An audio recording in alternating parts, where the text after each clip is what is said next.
হরে কৃষ্ণ।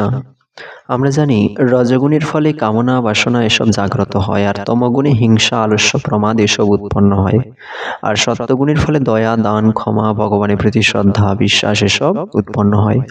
কিন্তু ভগবান শ্রীকৃষ্ণ বলছেন জড়জগতে তিনটি গুণই জীবকে বিমোহিত করে। ত্রিভীর গুণময়ীর ভাবৈ রেভিয় সর্বমিদম জগৎ মোহিতম নাভিজানাতি মামেভ্য পরমব্যয়ম। শ্রীমদ্ ভগবদ গীতা 7ম অধ্যায় 13 নম্বর শ্লোক। সত্যগুণ রজগুণ ও তমগুণ এই তিনটে গুণের দ্বারা মোহিত হওয়ার ফলে সমগ্র জগৎ এই সমস্ত গুণের অতীত ও অব্যয় আমাকে জানতে পারে না। সত্যগুণের ফলে কারো মনে দয়া ক্ষমা দান ভগবানের প্রতি শ্রদ্ধা এসব আসবে, এসব আসার মনোভাব আসতে পারে, কিন্তু ভগবত তত্ত্ব সত্যগুণের ফলে উপলব্ধি করা যায় না।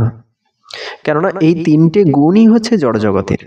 এই তিনটি গুণের দ্বারা কেউ কামনায় ডুবছে, তারপর ক্লেশ পাচ্ছে, আবার ক্লেশ পেয়ে নিজের ভুলের অনুতাপ করছে, তারপর অপরাধ পাপ করা থেকে বিরত থাকছে, তখন সত্যগুণে ফিরছে। কিন্তু যখন সত্যগুণে দান দয়া এসব মনোভাব চলে আসছে, তখন আবার অহংকার চেপে বসছে, আর অহংকারের ফলে ফের উল্টে মোহিত হয়ে যাওয়া, সেই বদ্ধ দশা শুরু।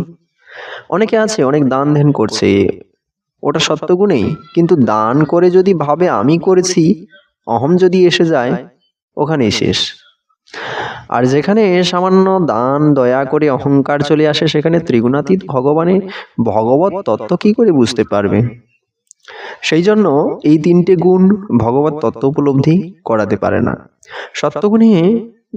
সত্যগুণ ভগবানের প্রতি বিশ্বাস নিয়ে আসবে, ভগবানের প্রতি শ্রদ্ধা জাগাবে, কিন্তু ভগবত তত্ত্ব সত্যগুণের ফলে জানতে পারা যায় না।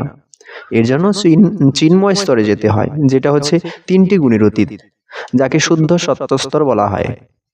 আমাদের তম থেকে উঠে রজতে, তারপর রজ থেকে উঠে সত্যতে আসতে হবে। আমাদের চেষ্টা করতে হবে সবসময় সত্যগুণে থাকবার।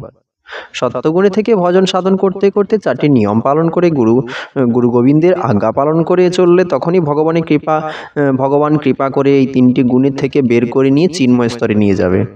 আর চিন্ময় স্তরে গেলে তবেই চিন্ময়কে জানতে পারা যায়।